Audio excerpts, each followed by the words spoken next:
gracias al apoyo que recibimos de la Florida Global University a través de la plataforma edudigitalmedia.com. Como todas las semanas en nuestro programa Global Energy vamos a dar inicio hablando un poco sobre lo que está sucediendo en el mercado de los hidrocarburos, algunas noticias de carácter energético. Y en el programa de hoy vamos a tener un invitado realmente de lujo. Se trata del economista Héctor Riqueses. Héctor Riqueses estuvo 10 años en el Directorio de Petróleos de Venezuela, encargado en el área de los recursos humanos y particularmente en lo que nosotros conocíamos en PDVSA como el RIDE, el Comité de Desarrollo y Remuneración y Ejecutivo.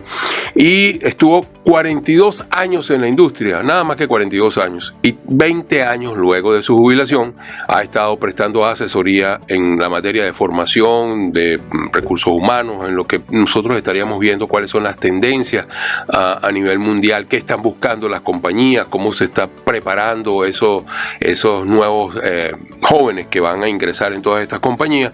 Y por supuesto, vamos a terminar conversando, y quiero hacerlo con mucho énfasis en todo lo que tiene que ver una palabra que a muchas personas les suena extraña, que se llama meritocracia, y que creo que es significativamente importante para los procesos, no solo a nivel mundial, sino para los procesos que podrían estar abriéndose en muy corto plazo en la reconstrucción de Venezuela. Para comenzar, yo creo que podemos hablar de lo que han significado esta semana los precios del crudo. Realmente son unos precios del crudo que se han mantenido relativamente estables, aunque entre el día viernes y el día de hoy martes, en la apertura, el precio del WTI, que siempre usamos nosotros como referencia, cotizándose en Wall Street en Nueva York, hemos visto una caída de alrededor de $1.20 por barril. Un comportamiento más o menos similar es el que pueden observar ustedes en el Brent, que se cotiza en el mercado londinense. Esto tiene varias vertientes que son importantes. Primero, hay algunas informaciones que ha dado la Agencia Internacional de Energía sobre la cantidad creciente, la percepción creciente que hay de volúmenes adicionales de crudo en el mercado que podrían ser un colchón importante desde el punto de vista del suministro. Eso por una parte. Por otra parte, tenemos algo que llama mucho la atención y que tiene que ver con la desaceleración, el enfriamiento que ha habido en el aspecto industrial, sobre todo en países como India, dado o como consecuencia de esta guerra comercial que se ha desatado entre Estados Unidos y China y que no termina de ponerse fin, que por supuesto también ha bajado la presión sobre los requerimientos industriales en China y en los Estados Unidos, pero India ha sido quizás el monitor que ha servido de ejemplo para que veamos cómo se ha reducido la cantidad de crudo, la demanda que estaban pidiendo, sobre todo la demanda de productos como el diésel, que se usa bastante en el sector industrial de India. Esto ha traído como consecuencia entonces que los precios del crudo hayan venido cayendo, la producción se ha mantenido, pero la demanda ha bajado, hay un plus de suministro en el mercado y eso, por supuesto, ala los precios hacia abajo. Ahora bien, por otro lado, nosotros tenemos también noticias que ya habíamos dicho o comentado en programas anteriores sobre lo que está ocurriendo con el petróleo no convencional en los Estados Unidos. Todavía, a pesar de la desincorporación de muchos de los taladros de perforación que está ocurriendo ya desde hace algunos meses, en función de la desinversión que los inversionistas están procurando en esa área, porque no están obteniendo los resultados económicos que se les había prometido, el rendimiento de su dinero no es el que se había prometido, han reducido el dinero que están poniendo allí. Esto trae como consecuencia la paralización de los taladros, y la paralización de los taladros traerá como consecuencia a futuro una reducción en los incrementos de producción. Sin embargo, a pesar de todo esto, lo dijimos la semana pasada, los precios del crudo y la producción que está asociado con eso, sobre todo la producción que viene de allí, no se ha visto afectada porque había muchos pozos que habían sido perforados anteriormente, pero que no habían sido completados para traerlos a producción. Y eso es lo que estamos viendo ahora, a unos precios de alrededor de $54, $56 por barril. Resulta bastante rentable todavía traer esos pozos a producción, quizás no tanto su perforación, pero sí traerlos a producción. Entonces, El estimado que se hace, que para el año que viene habíamos hablado de casi 1 millón de barriles de crecimiento del petróleo no convencional en los Estados Unidos, se ha reducido un poco ahora el estimado hasta a unos 700.000 barriles. Todavía una cifra importante, porque el crecimiento neto que está viendo la Agencia Internacional de Energía es de alrededor de unos 800.000 barriles. Si a esto entonces 700.000 barriles le ponemos la suma que vamos a tener proveniente ya con bastante certeza de unos 250.000 barriles de Guyana y unos barriles de otros descubrimientos que se están incorporando en la producción, pues definitivamente está afectando eso. Otra noticia que ha, digamos, irrumpido en el mercado tiene que ver con la entrada de la oferta pública inicial que está planeando hacer Aramco, la empresa estatal de Arabia Saudita, para febrero del año que viene. Y esto se trata de un volumen realmente importante de dinero, porque siempre está la estimación de cuánto valen las acciones de esta empresa estatal en función de las reservas y en función de sus capacidades.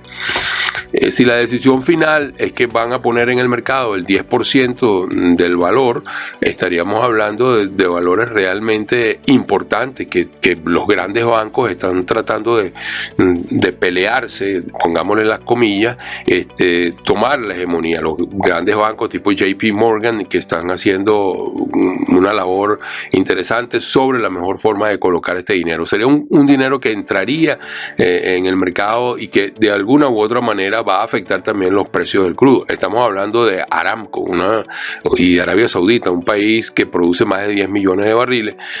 Sabemos ya que los Estados Unidos están sobre los 13 millones y que Rusia anda muy cerca en una constante pelea con Arabia Saudita, pero entre estos tres superan la producción de 30 millones de barriles cada día. Entonces, la colocación definitivamente va a tener un efecto en lo que van a ser los precios del crudo para los principios del año que viene, que sumado al enfriamiento de la actividad industrial y sumado al colchón que se está previendo de sobreproducción en el mercado, nos estaría diciendo que para el primer trimestre del año que viene probablemente vamos a ver una caída importante en los precios del crudo. Otro aspecto que estamos insistiendo es todo lo que tiene que ver con las energías alternativas. Ya hay un movimiento interesante, sobre eso vamos a estar conversando la próxima semana, sobre el uso de materiales inteligentes, ¿no? Materiales inteligentes para las nuevas construcciones. Ya nosotros conocemos algunos tipos de neumáticos que se producen en Asia, particularmente en Japón, que son capaces, neumáticos radiales, que son capaces de adaptar su figura, la figura de su neumático, al momento del estado del tiempo. Quiere decir que si estamos en un momento de lluvia, pues estos neumáticos se adaptan y cambian su forma para tratar de sacar el agua en el movimiento lo más rápido posible y mantener el espacio más seco posible en caso de algún frenado de emergencia. Si estamos hablando del calor, pues ellos toman otro tipo de figura que protege un poco más lo que significaría el neumático en sí mismo. Así está ocurriendo también con algunos tipos de materiales para la construcción de edificios, está sucediendo también para las construcciones que tienen que ver con paneles solares, y en definitiva hay todo un movimiento que va en función de eso, que va en función de lo que son las nuevas energías, de las energías alternas, que va en función de la protección del ambiente, y que nosotros tenemos que ir haciendo un seguimiento cada vez más cercano para que no se nos escape nada de ello. Obviamente todo este tipo de novedades, los vehículos cada vez tratando de ser más eficientes, de consumir cada vez menos combustible y de cada vez lanzar menos emisiones para sobrevivir a los embates de las energías alternas.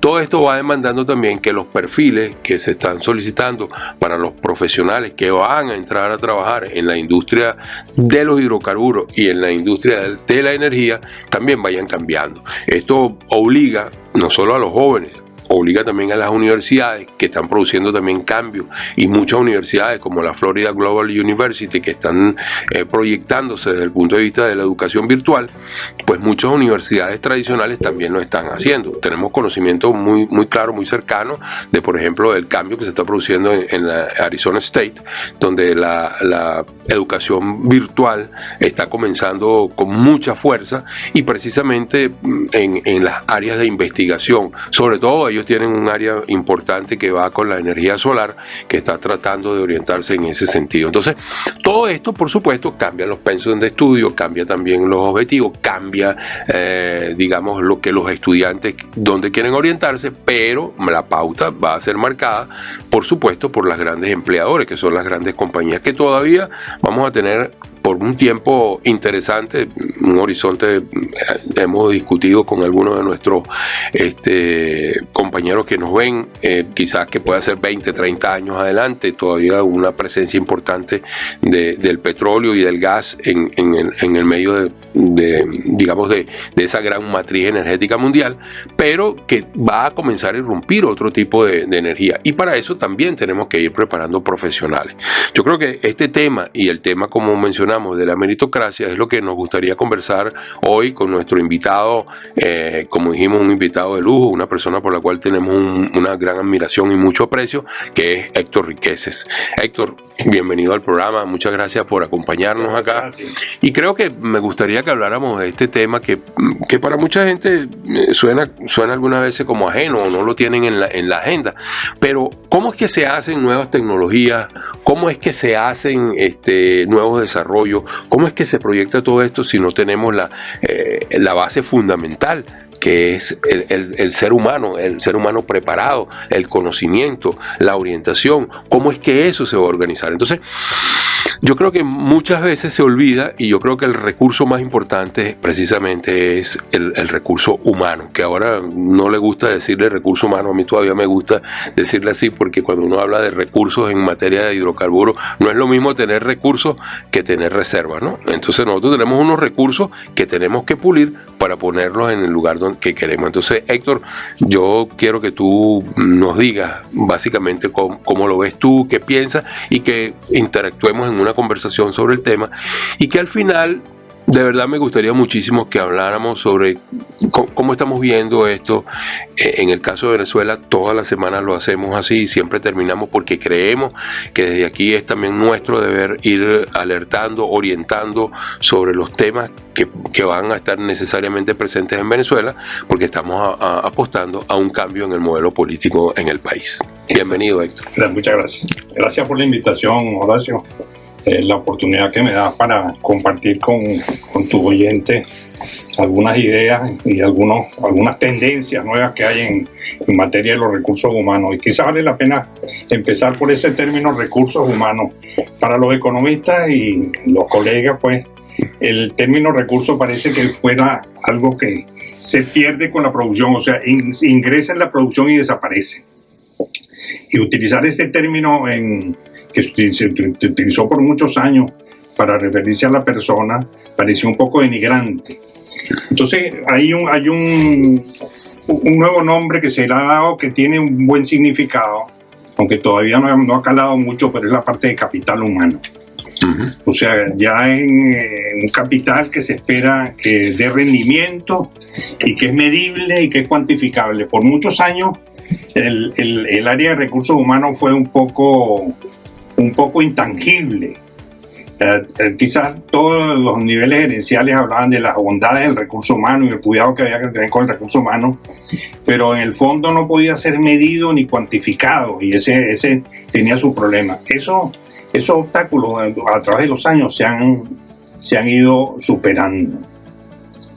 En mis tiempos era muy difícil para el profesional de recursos humanos convencer a una directiva de las bondades que tenía un programa de recursos humanos, porque no lo podía cuantificar.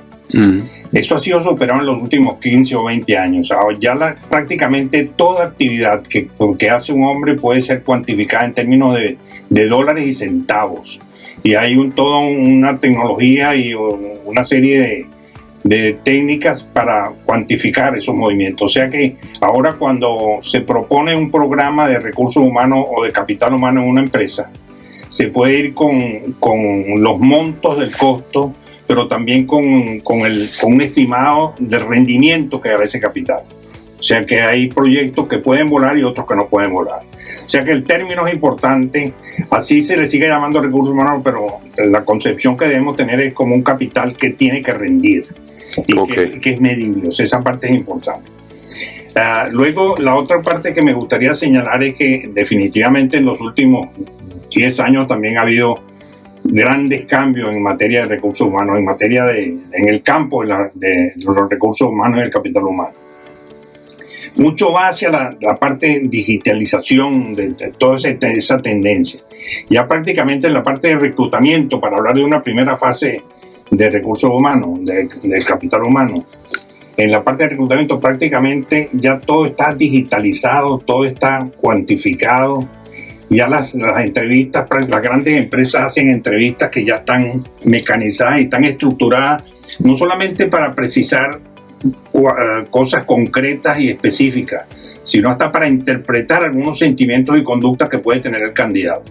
O sea que actualmente si tú vas a aplicar a alguien como Exxon o Shell o Chevron o Móvil o lo que sea, lo que te va a atender es una computadora. Y esa computadora va a tener la habilidad, y ese programa va a tener la habilidad para ir seleccionando en función de la vacante que se empieza a llenar.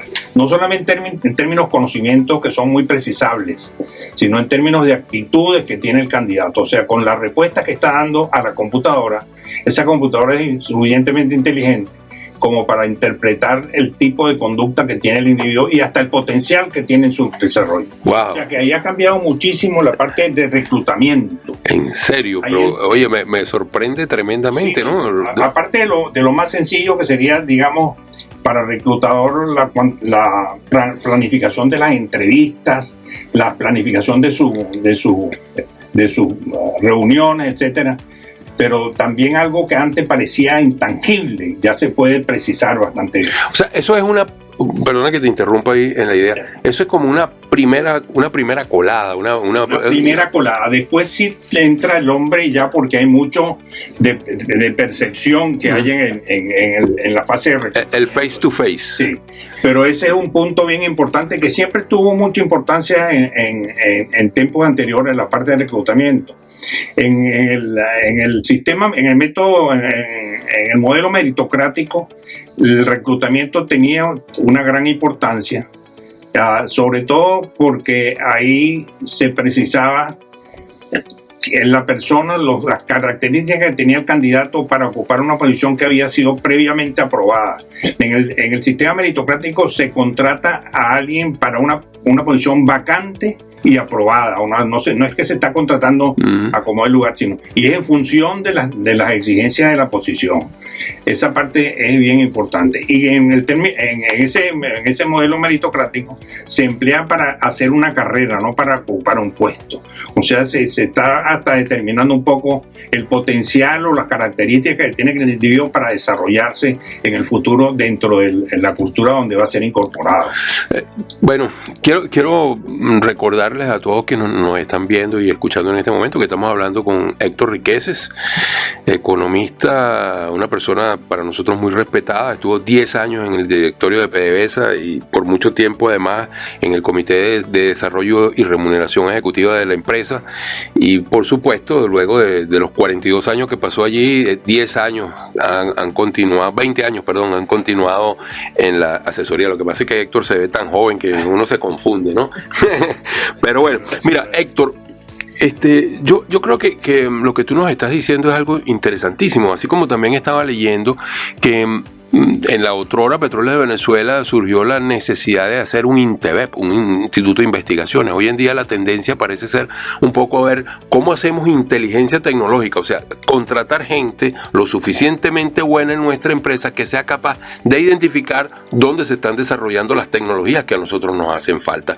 Para eso también lo que sería el hombre de capital humano, para comenzar a hablar de eso, también tiene que pensarlo, estructurarlo. Sí, un perfil distinto a lo que se tuvo en el pasado, un perfil del individuo que más bien debe saber dónde se puede conseguir lo que se necesita y no que hacer lo que se necesita, sino dónde se puede comprar, dónde se puede adquirir, y no tratar pues de que todo lo haga la empresa donde él es empleado, sino que tenga el conocimiento y el acceso a esos niveles de información y de trabajo, ¿no?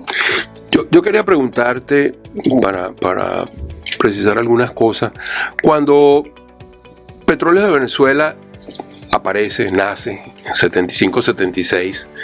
Y había una industria que pasa a ser estatizada. Muchos hablan de nacionalización. A mí me gusta mucho más hablar de estatización que nacionalización. Sí. Pero bueno, no entremos en ese. Pero cuando se toma esa decisión, y en Petróleos de Venezuela toman la gente que había, mucha de la gente que había. Pero también había entonces que comenzar a estructurar, digamos, el perfil propio, a darle identidad, a darle cultura propia.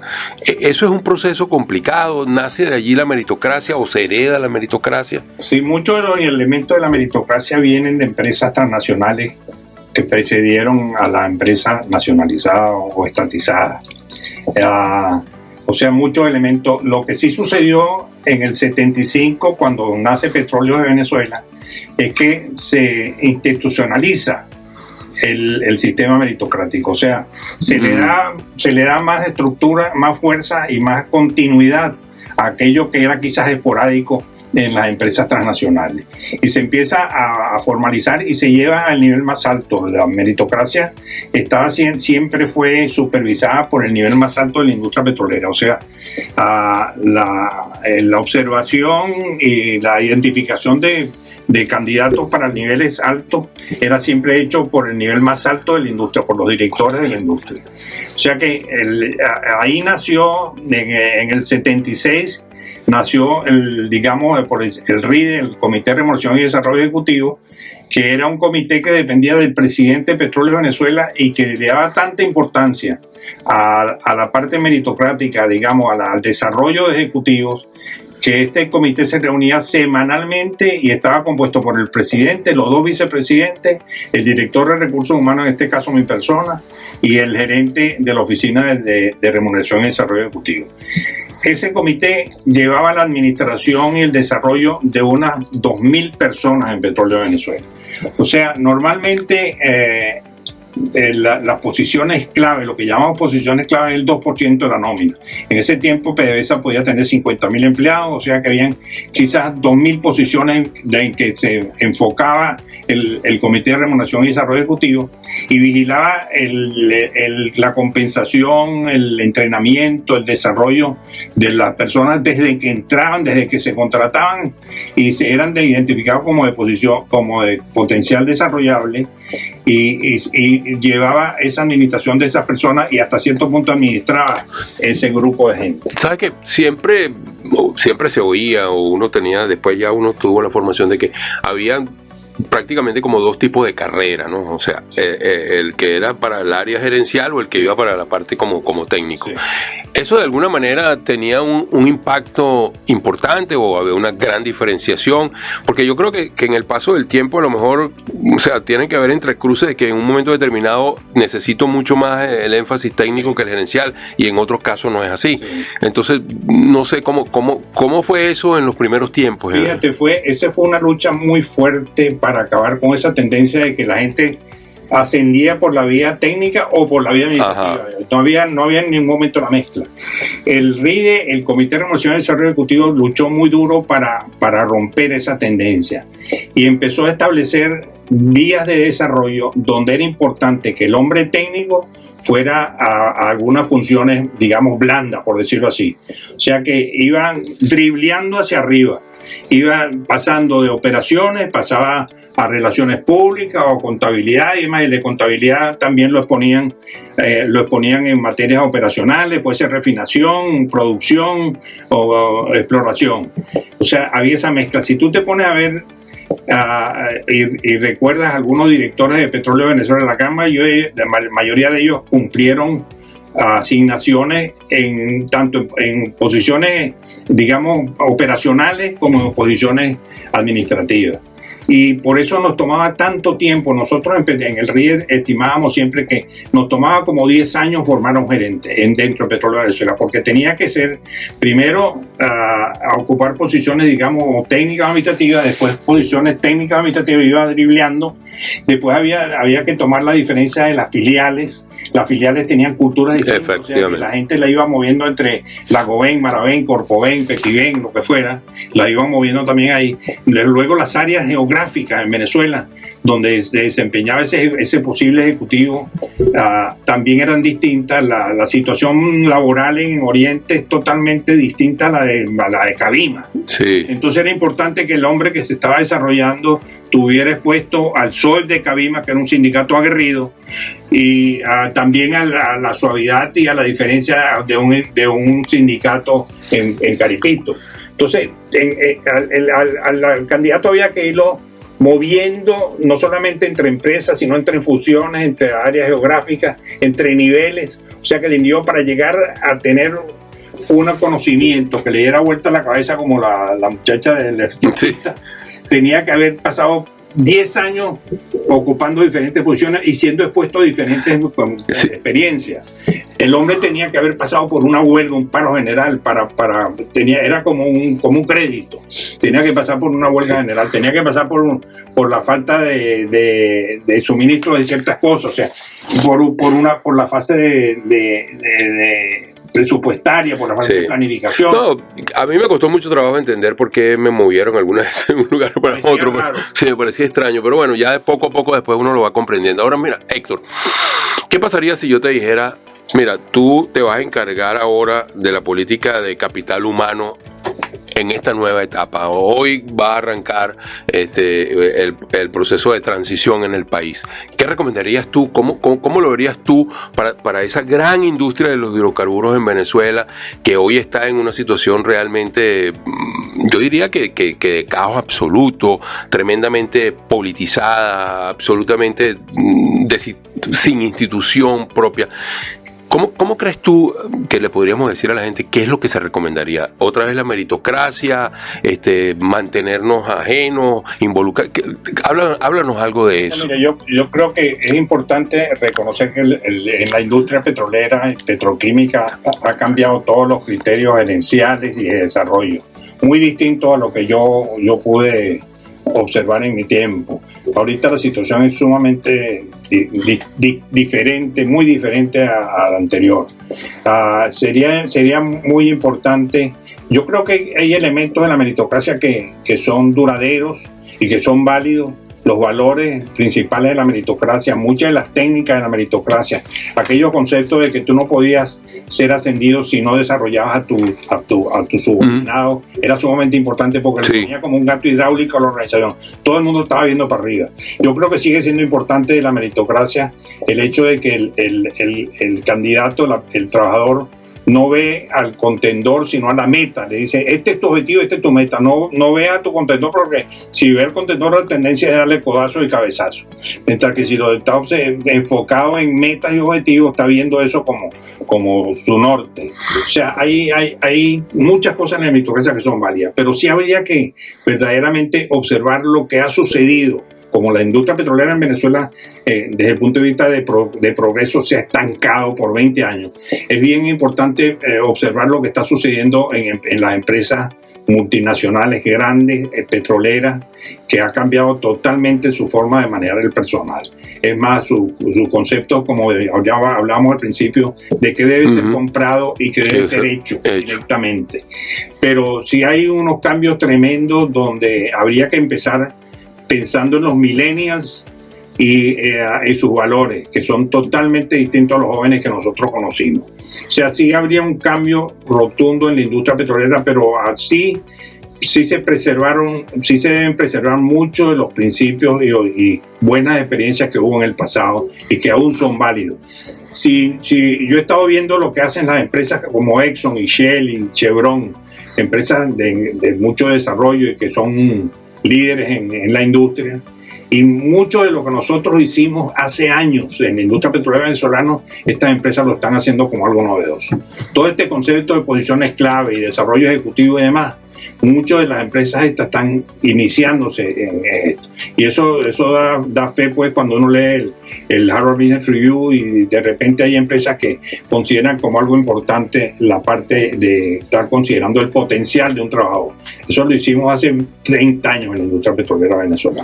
O sea que definitivamente seguimos marcando pauta con la meritocracia, con la necesidad de ofrecer un desarrollo de carrera, con la necesidad de ver una empresa hacia adelante, con hacer cambios importantes sobre más gente que pueda identificar dónde encontrar lo que necesitamos que desarrollar lo que necesitamos. A sabiendas de que ha habido cambios importantes fuera.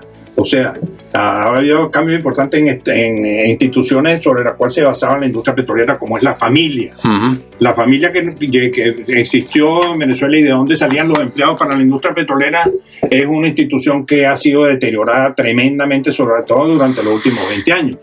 Habría que tomar en cuenta todos esos cambios de instituciones que han cambiado, los que están alrededor de la industria, para tomar las medidas conducentes. Pero sí habría que ajustarse un poco a la situación actual. Pues yo no diría un poco, bastante. El cambio es radical. El cambio es radical. Yo creo que este tema daría para un nuevo programa, es solamente este tema en particular sobre el caso de Venezuela, pero creo que nos ha ilustrado mucho, Héctor. Te agradezco esta oportunidad que nos ha dado de escucharte y que seguramente todos los quienes nos están viendo y nos están escuchando así lo van a apreciar. Yo creo que es necesario plantearse eso, reflexionar sobre ese punto, porque el capital humano va a ser determinante en los momentos que vienen. Así que te lo agradezco muchísimo y te extiendo, como le he dicho a varios de nuestros invitados, seguramente un nuevo compromiso para que nos acompañen en este programa. Muchas gracias, Horacio. Y antes de irnos ya de nuestro programa Global Energy a través de la plataforma edudigitalmedia.com, les hago reseña en particular de este libro, de esta revista que salió muy recientemente, el número de julio y agosto. Es la revista de Occidente, que producida por la Fundación Ortega y Gasset, hizo un número especial que se llama Venezuela, Consensos para la Reconstrucción, y destacan allí algunos nombres como Tomás Páez, que está en España. Está también unos artículos de Tulio Hernández, de Susana Rafali, de María Elena Febres Cordero, de Ángel Rangel Sánchez, de Carlos Romero Mendoza, en fin, y tuvimos la oportunidad de participar allí también Horacio Medina en lo que sería la nueva industria de los hidrocarburos, revista de Occidente. Verdaderamente un privilegio haber participado con tanta gente brillante en esta revista. Bien, y sin más, entonces nos despedimos hasta la próxima semana. Global Energy a través de la edudigitalmedia.com, y muchísimas gracias al apoyo de Florida Global University.